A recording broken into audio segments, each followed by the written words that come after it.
Union africaine, CEDEAO, quelle légitimité pour les institutions africaines? C'est le grand angle de ce samedi 5 février.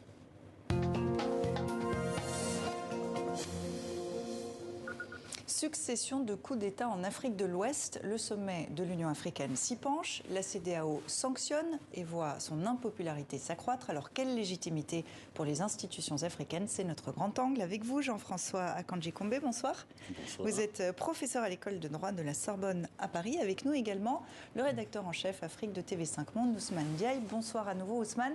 Vous êtes à Addis Abeba où se déroule le sommet de l'Union africaine. L'UA célèbre ses 20 ans avec un agenda très lourd, notamment les récents coups d'État. Mais que peut bien faire l'Union africaine, Ousmane? Alors, une des questions importantes, c'est les moyens d'action. Et aujourd'hui, ce matin, le président de la Commission lui-même, chose rare, a posé cette question. Quels moyens avons-nous? Il a reproché aux États qui constituent l'Union africaine de sans cesse se cacher derrière cette notion de souveraineté nationale pour ne pas agir. Or, les moyens d'action, même si on peut en débattre, on peut en discuter, existent. Par exemple, il y a cette force d'attente de la CEDEAO qui est en place et de l'Union africaine qui a déjà été actionnée dans certains pays. Il faut toujours rappeler qu'en Gambie, quand le président Yahya Jammeh a refusé d'accepter les résultats d'une élection démocratique, la force en attente a fait une opération et a été décisif son intervention. Donc la question des moyens d'action est posée, les intentions sont très belles, mais jusqu'à présent, l'Union africaine n'a pas les moyens matériels et financiers de sa légitimité et n'a pas non plus les moyens institutionnels parce qu'au fond, une grande partie des chefs d'État qui sont présents ici ont eux-mêmes des mandats assez contestés dans leur pays. Ils ont usé d'un code électoral contesté. Certains ont usé du fameux principe du coup d'État constitutionnel pour être là. Donc tous ces facteurs réunis créent un sentiment d'illégitimité. Et on va y revenir en détail. Juste d'un mot rapide, le sommet se déroule dans un pays en guerre civile. L'Éthiopie veut faire oublier le conflit au Tigré avec ce grand raout diplomatique. Mais est-ce que ça envoie un mauvais signal sur la légitimité, là encore, de l'Union africaine, Ousmane ?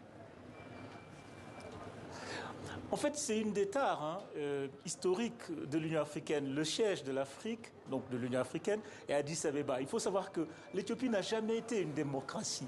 Donc, il y a une forme de contradiction à édicter des principes démocratiques, des principes de respect de la liberté de la presse, dans un pays où elle n'est pas respectée, dans un pays qui n'est pas démocratique.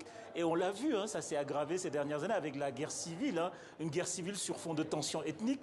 Donc, le symbole même d'Addis Abeba, siège de l'Union africaine, pose un certain nombre de problèmes de légitimité. Et puis il faut remarquer, les questions liées à l'Éthiopie ne sont jamais sur la table de l'Union africaine. Alors Jean-François Akanji Kombe, l'Union africaine et la CEDEAO, c'est un peu comme avec l'ONU, on n'en attend plus grand-chose de concret, vous diriez ça ? Pour l'instant, il y a une crise. Il y a une crise, il faut prendre la mesure de cette crise-là. Et je ne suis pas sûr d'ailleurs que toute la mesure de la crise soit prise. Parce qu'il y a aujourd'hui une aspiration et des revendications qui viennent des Africains, des citoyens africains.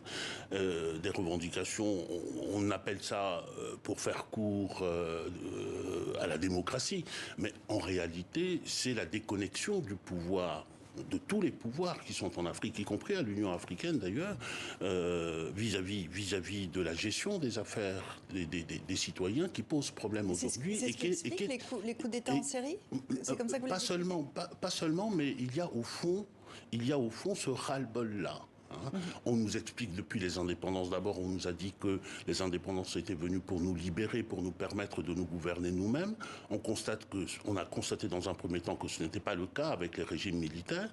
Les conférences nationales souveraines sont venues dans les années 90 pour dire nous ne voulons plus des coups d'État, nous voulons des régimes où nous sommes au cœur, en quelque sorte.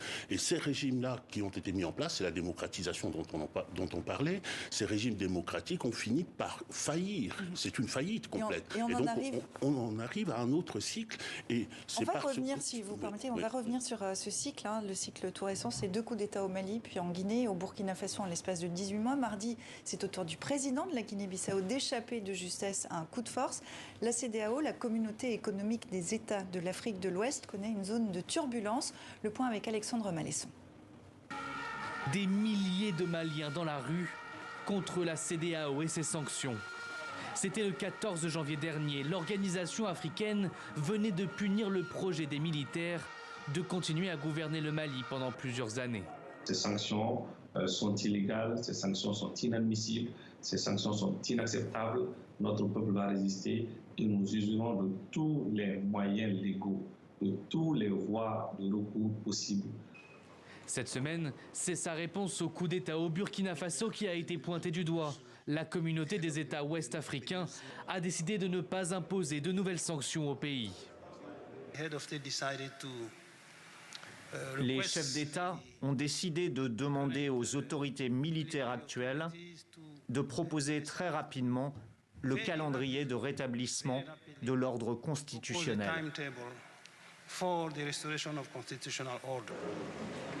La CEDEAO est à la cour d'idées, sa popularité s'effrite, mais elle continue d'agir. L'objectif, selon ses membres, préserver la démocratie dans la région. À travers des sanctions économiques comme au Mali ou au Burkina Faso, mais aussi avec une réponse militaire. Elle compte par exemple envoyer une force armée pour stabiliser la Guinée-Bissau. Le pays a échappé de justesse à un coup d'État en début de semaine. Déjà en 2012, dans le même pays, 1000 gendarmes et policiers de la CEDEAO étaient chargés de protéger les chefs d'institutions et les édifices publics. Ils étaient restés jusqu'en septembre 2020.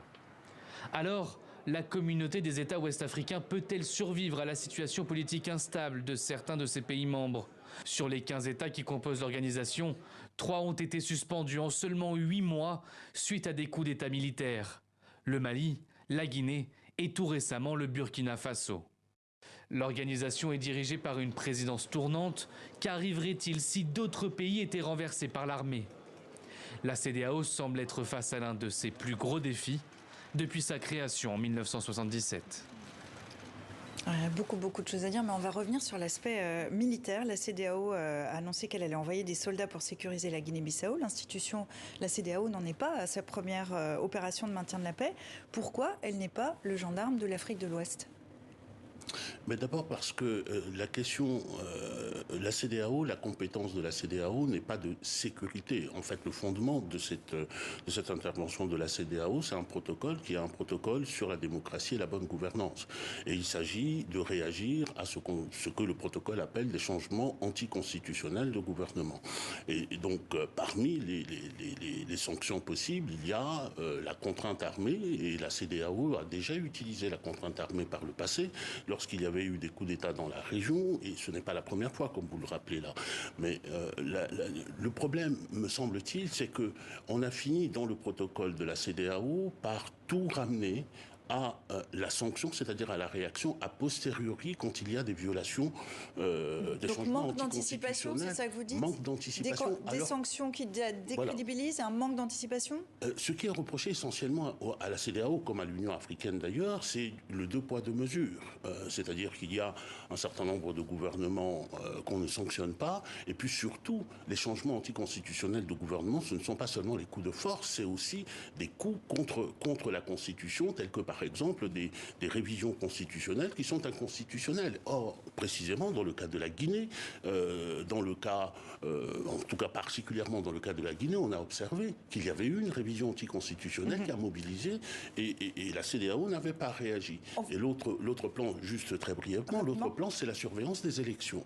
Or, jusqu'à maintenant, que ce soit la CEDEAO ou l'Union africaine, les commissions de surveillance des élections sont plutôt, je dirais, très compréhensible vis-à-vis des fraudes. Ils ne les sanctionnent pas. Ousmane, je retourne vers vous à Addis Abeba. Même question pour l'Union africaine. Pourquoi est-ce que cette Union africaine ne joue pas ce rôle de gendarme au Sahel, comme par exemple en Somalie ?